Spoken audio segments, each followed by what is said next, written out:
Lesson 4.2, Part 2. So in this lesson, you will be able to prove two triangles congruent using side, angle, side postulate.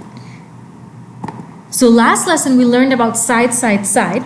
And for that, all three sides had to be congruent to the other three sides on the other triangle. Today, what we're going to focus on is side, angle, side. So side, angle, side is if two sides and the included angle of one triangle is congruent to two sides and the included angle of another triangle, then the triangles are congruent. So included angle is the angle in between the two sides. So you have to have side, angle, and then another side. Same thing here, side, angle, and then the other side. The angle has to be in between the two congruent sides. So let's see over here, AB is congruent to DE. Then angle B is congruent to angle E. And last, side BC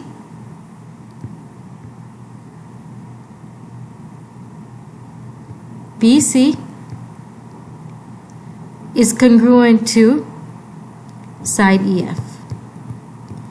If you find side, angle, side, then you are saying that the triangles are congruent.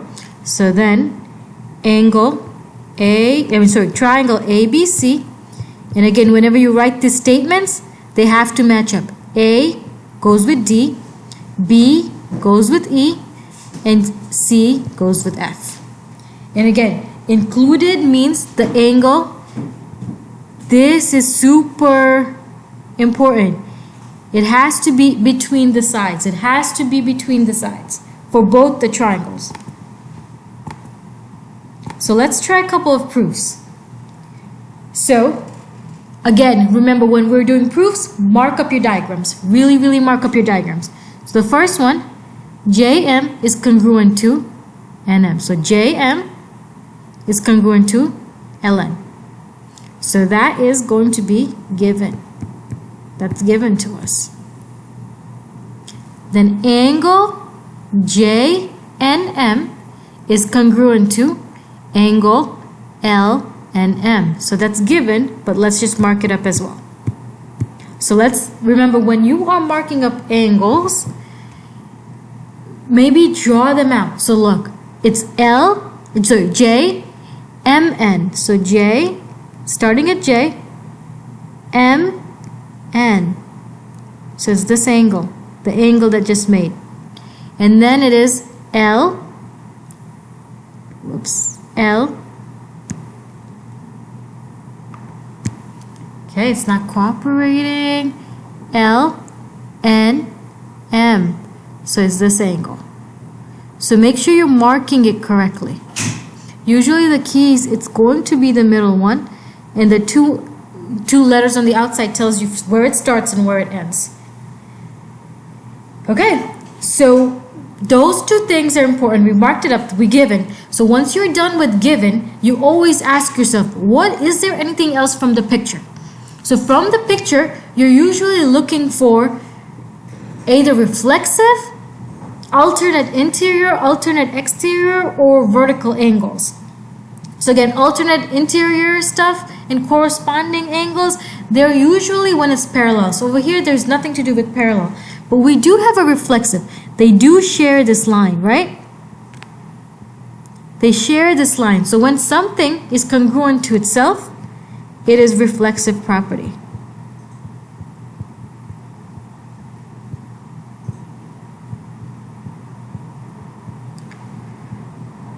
And the last one, the reason why the two triangles are congruent. See, we don't have evidence that this and this side are congruent. It's not marked up. So the only reason we have over here is side, angle, side. All right, let's try the next one. Okay, so the first one, AB is congruent to C B. So that's given. And again, always mark it up.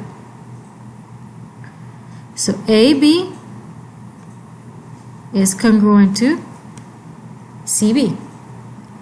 The second one is BD bisects ABC. So that's given, but let's mark it up.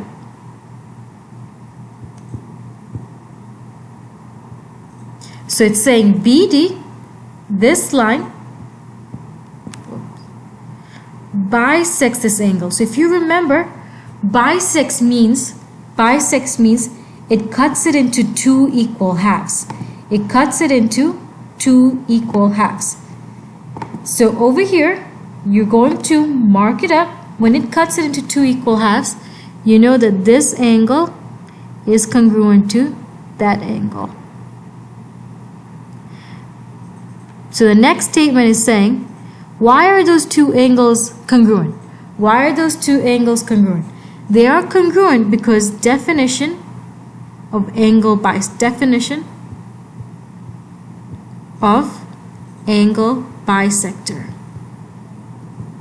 They are congruent because in the given it said that it bisects. So it's similar to midpoint but for angles. So midpoint cuts a line in two halves. Angle bisector cuts an angle into two halves. Then every time you're going to ask, well, what does the picture tell you? The picture tells you BD is congruent. You have a line that they share, right? When something is congruent to itself, it's reflexive. Think about it as a mirror. When you look at the mirror, you see yourself. So the same thing, when you see yourself, when something is congruent to itself, it is the reflexive property. So based on that picture, I'm going to break it down over here. You have a side, you have another side, and there is an angle in between. So that's going to be, they're congruent by side, angle, side.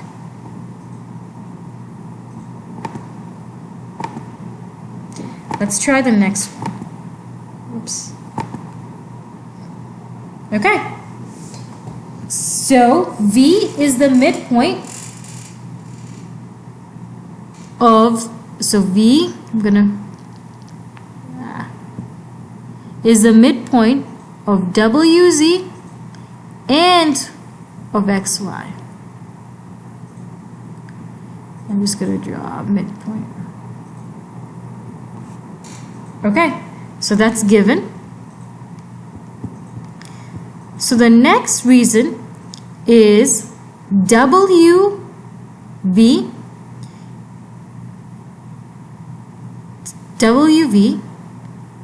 is congruent to ZV. Why are those two congruent? It's not part of your given. So they are congruent. They are congruent because of midpoint. Because we said V was the midpoint. Midpoint cuts it into two halves. So that's going to be definition of midpoint.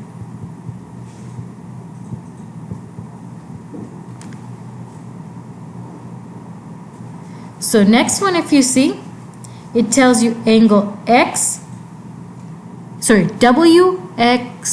WVX, so this angle is congruent to ZVY.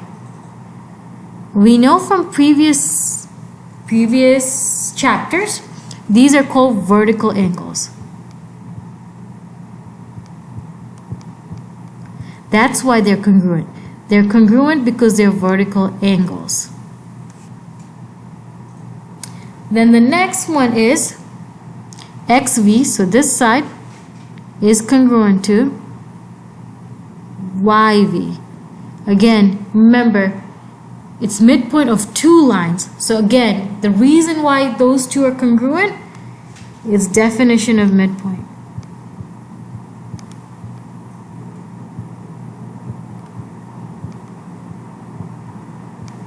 And now again, if you see the picture, you have this, and an angle. So that the angle is in between the two lines.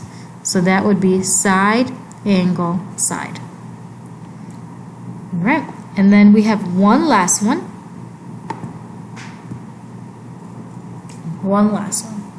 So again, the first thing is given. It's always given, right? HI, that's given. And then it tells us that HI is parallel. So whenever I see parallel, again, remember this symbol is parallel, I just draw it out. I extend the line and draw it out. So that's given. So HI is parallel to GJ. So now we know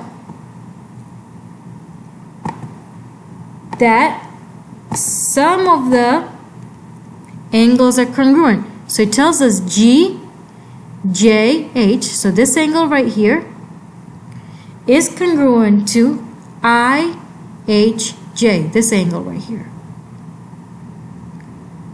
So if you remember parallel lines, you have this. If you see that line over here, this angle and this angle are congruent. That's what it's telling you. What is that relationship? That relationship is alternate interior. They are congruent because the lines are parallel. So those special relationships you're only going to use if they tell you in the question that something is parallel. If they don't tell you in the question, you're not going to use it. So now, again, you see that there's a line that they share. So HJ is congruent to JH. So that line is congruent to itself. Again, when something is congruent to itself, it's reflexive property.